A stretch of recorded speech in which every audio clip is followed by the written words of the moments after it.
10-70 വർഷങ്ങൾക്ക് മുൻപ് തന്റെ പൊന്നോമന മകൻ സാമുവേൽ മരിച്ചുപോയി. താൻ ഒരുപാട് സ്നേഹിച്ച തന്റെ മകൻ, ആ മകൻ മരിച്ചു പോയപ്പോൾ താൻ വീട്ടുമുറ്റത്തേക്ക് വരുമ്പോൾ, യാത്ര കഴിഞ്ഞ് വരുമ്പോൾ വീട്ടുമുറ്റത്ത് തന്റെ മുറ്റത്ത് കുറച്ച് ആൾക്കാർ കൂട്ടം കൂട്ടി നിൽക്കുന്നു. അദ്ദേഹം ചോദിച്ചു, എന്തു പറ്റി? സാമുവേൽ മരിച്ചുപോയി.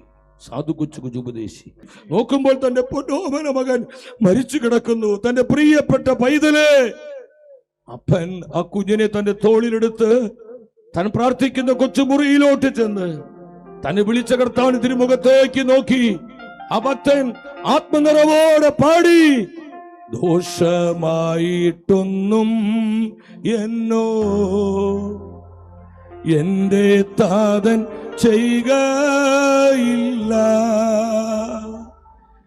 എന്നെ അവൻ അടിച്ചാലും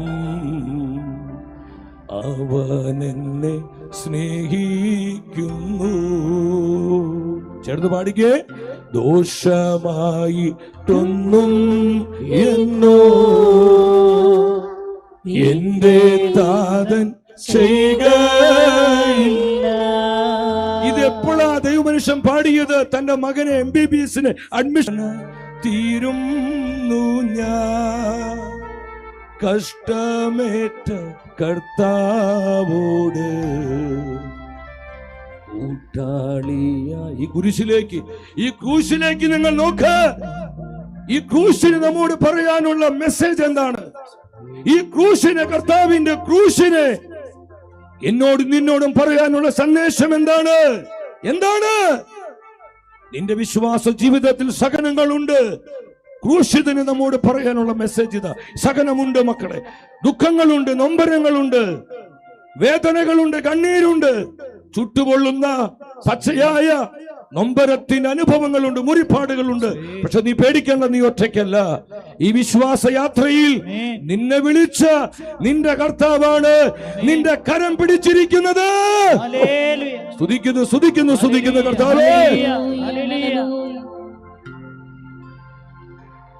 ഹല്ലേലൂയ, ഹല്ലേലൂയ, ഹല്ലേലൂയ, ഹല്ലേലൂയ.